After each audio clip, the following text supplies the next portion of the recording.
Tell our listeners what happened just yesterday on the medical marijuana bill that we have been reporting on this podcast. We've had Senator Davis on twice to talk about it. Mm-hmm. Bring our listeners up to date on what happened. Yeah, so the bill looks to be completely dead. Kind of went up in smoke? Yes, I think I used that in my lead, actually. Oh, I'm sorry. I know. So we knew that if there was going to be a debate on the medical marijuana bill, that it was going to be an incredibly lengthy, long debate. We saw John McCravy, who's a representative from Greenwood County, Republican, had I think close to 1,000, if not more, amendments is what we heard. I mean, there were so many amendments that they were literally all stacked in binders being wheeled out onto the floor. I had never seen something like that. So we expected a long debate anyway, and we didn't really know how it was going to shake out, although Senator Davis felt pretty confident that he had enough votes to pass it. But yesterday, Representative McCravy had a point of order request, basically a procedural motion saying that because Senator Davis's bill enacted a new tax and also included fees, therefore should be ruled unconstitutional because only revenue-raising bills should originate in the House. All right, let's pause right there. So, again, that's a great process point to educate our listeners. You can raise a point of order. So McCravy, is that his name? Correct. McCravy raises a point of order saying that the bill, like the budget bill, any bill raising revenue, according to the South Carolina Constitution, has to originate in the House. Correct.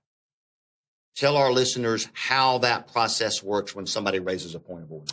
So the Speaker will take it under consideration. And in this case, it was House Speaker Pro Tem Tommy Pope. Okay, so Lucas was not presiding at the time. He was not. And so Representative Pope works with, I guess, the clerk and lawyers to figure out what the precedent is.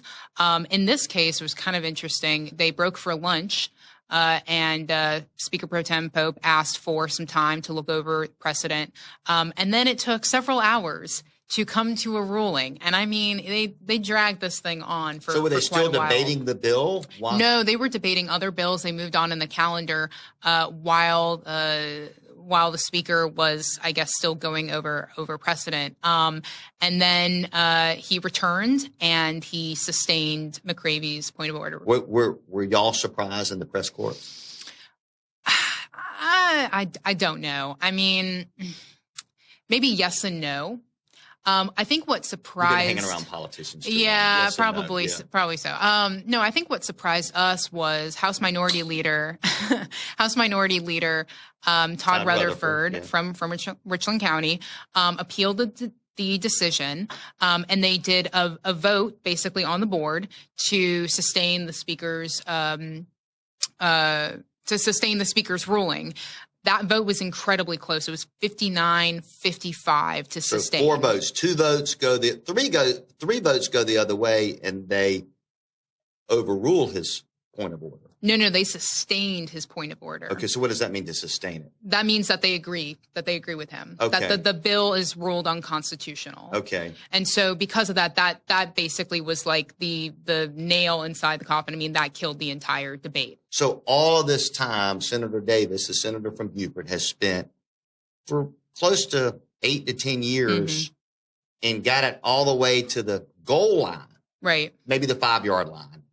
And is that debate over now? Is there any other procedural move that he can make to attach the medical cannabis bill to some other piece of legislation? Yeah, both he and Davis, so both Rutherford and Davis spoke to reporters yesterday. Davis, I will say, he did not speak to reporters until very late in the day. He went back. He was standing in the House chamber for the entire debate and then left and just sat at his desk in the Senate chamber or in the cookie back room. You had a tweet where you showed that. I did, yeah. We saw that. It was really, he didn't even look at us. Frustrated. I texted to him yesterday. Yeah, he didn't even look at us. He walked right out. But both he and Todd Rutherford told reporters that they are looking at different avenues, and which you kind of mentioned, doing kind of a strike and insert of an existing bill to get it across.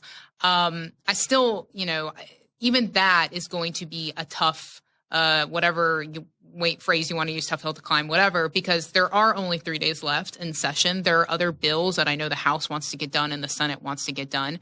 And I don't think we've heard any promise that medical marijuana is going to be on the sine-die agreement. Sure. So whatever vehicle they're going to use, they have a very small window to do that.